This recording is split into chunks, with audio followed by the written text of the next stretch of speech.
अच्छा होने लगता है तो चूहे इनके दौड़ने लगते हैं। अगर ये विधेयक पारित होता है तो समझ लीजिए कि इस देश में लोकतंत्र खत्म हो जाएगा। प्रियंका गांधी जी कह रही है कि संविधान ही बदल देंगे। महिला आरक्षण का जो विधेयक सर्वसहमति से 2023 में पारित कराया था, उसमें 2 चीजें थी जो इस विधेयक में नहीं। सोनिया गांधी जी कहती हैं कि इनको इतनी जल्दी क्यों है, ये महिला बिल इतना जल्दी में क्यों लाते हैं।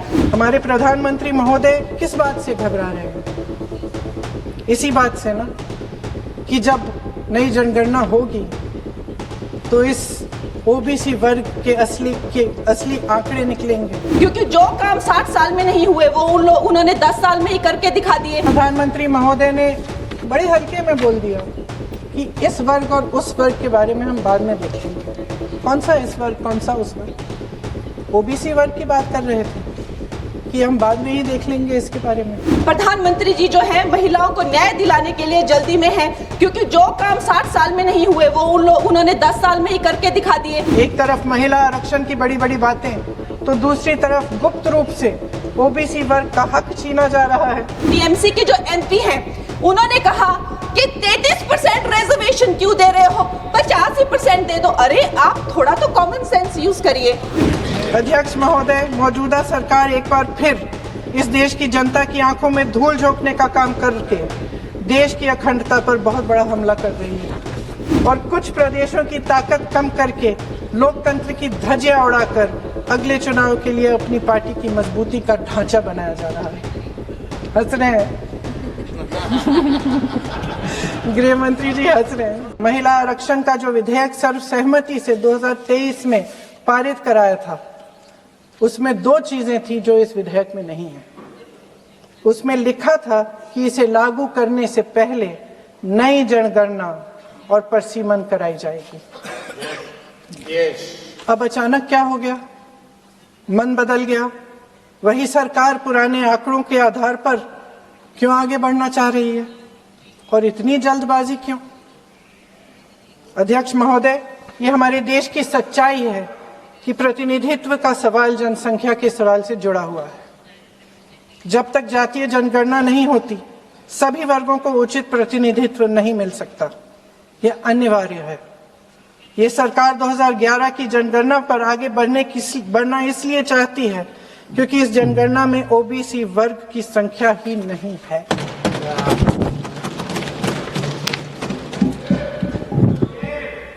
आज प्रधानमंत्री महोदय ने बड़े हल्के में बोल दिया कि इस वर्ग और उस वर्ग के बारे में हम बाद में देख लेंगे। कौन सा इस वर्ग, कौन सा उस वर्ग? ओबीसी वर्ग की बात कर रहे थे कि हम बाद में ही देख लेंगे इसके बारे में। ये हल्के में नहीं लेना चाहिए अध्यक्ष महोदय। एक बहुत बड़ी संख्या है, एक पूरे वर्ग का परिश्रम है, एक पूरे वर्ग का संघर्ष है। इसे टेक्निकल मुद्दा बता के उन्होंने अपना पल्ला झाड़ दिया। हम इनकी मांग कर रहे हैं, हम इनकी जरूरतों को आगे कर रहे हैं, हम कह रहे हैं कि इनको भी अपना हक मिलना चाहिए और प्रधानमंत्री जी ने उसको एक टेक्निकल मुद्दा बता दिया।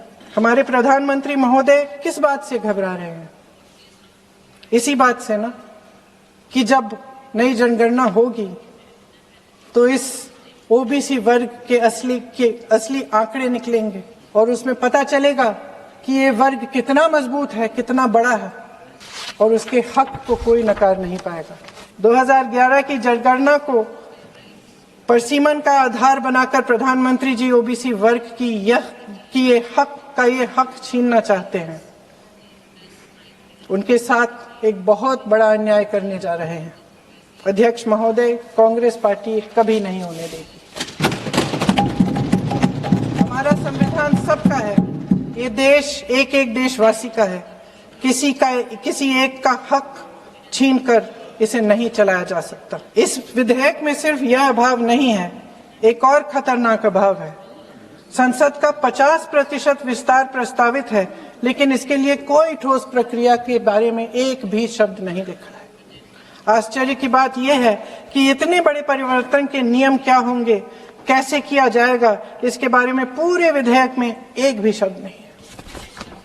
महोदय, संसद में भारत के हर प्रदेश की भागीदारी 1971 में निश्चित तौर पर तय की गई थी। और इसमें परिवर्तन लाने पर रोक लगाई गई थी।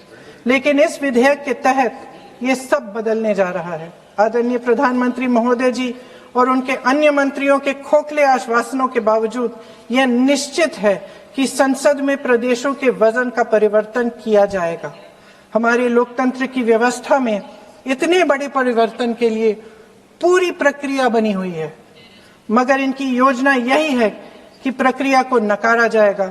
जिस तरह असम में इन्होंने मन चाहे सीटों को काटा पीटा, विपक्षी दलों के नेताओं की सीटों का विभाजन किया और अपने राजनीतिक फायदे के लिए नई सीमाएं बनाई, उसी तरह ये पूरे देश में इसका मतलब ये है कि परिसीमन आयोग में सरकार द्वारा चुने गए 3 जने इस पूरे देश के प्रदेशों का वजूद, देश के लोकतंत्र में उनकी भागीदारी और उनका महत्व तय करेंगे।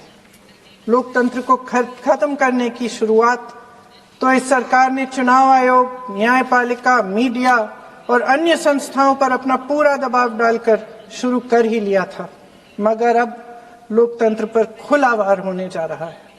अगर ये विधेयक पारित होता है तो समझ लीजिए कि इस देश में लोकतंत्र खत्म हो जाएगा।